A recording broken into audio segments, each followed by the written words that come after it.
भारत में शिक्षा से जुड़े कुछ संवैधानिक प्रोविजंस की ये हमारे लिए जानना बहुत ही ज़रूरी हो जाता है।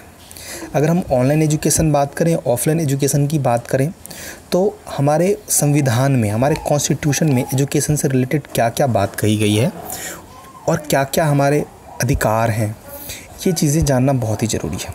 हम बात करते हैं 1976 की। 1976 तक शिक्षा जो था वो केवल राज्य सूची में शामिल था, लेकिन इसके बाद एक संवैधानिक संशोधन के तहत इसे समवर्ती सूची में शामिल कर दिया गया। समवर्ती सूची कंकरेंट लिस्ट, जिस पे केंद्र और राज्य सरकार दोनों कानून बना सकते हैं। हमारे शिक्षा की अगर हम बात करें तो किसी भी राज्य में बहुत सारे ऐसे पॉलिसीज़ हैं जो सेंट्रल गवर्नमेंट, जैसे सर्व शिक्षा अभियान सेंट्रल गवर्नमेंट के माध्यम से चलती है।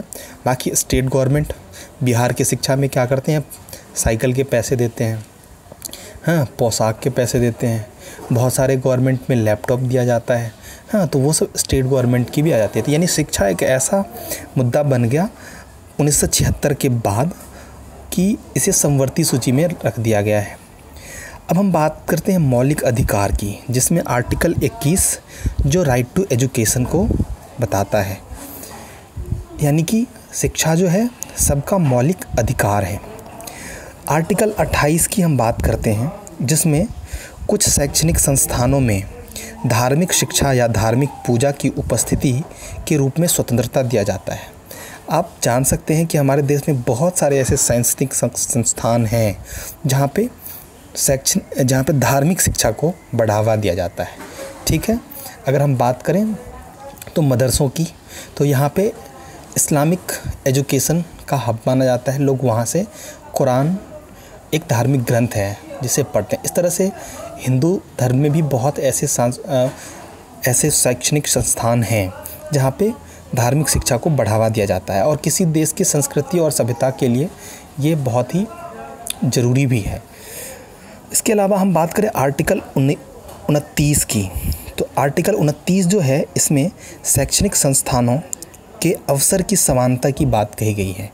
ठीक है, तो यानी किसी पे संस्थानों में किसी को भेदभाव नहीं होना चाहिए।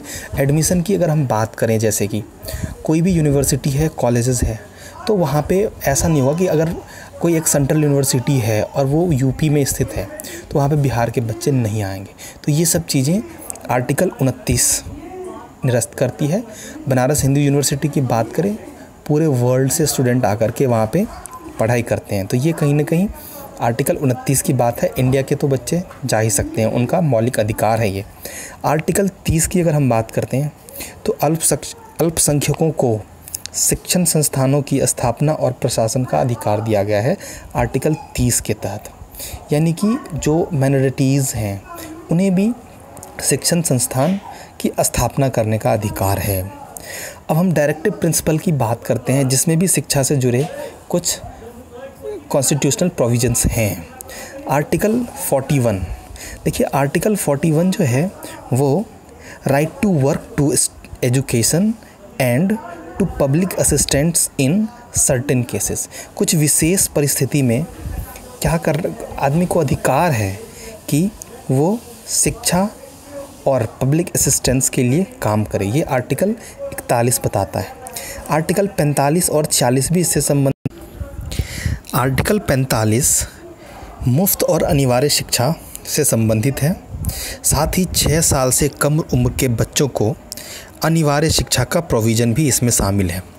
तो यानी आर्टिकल 45 जो है, that is also related to education, free education and compulsory education.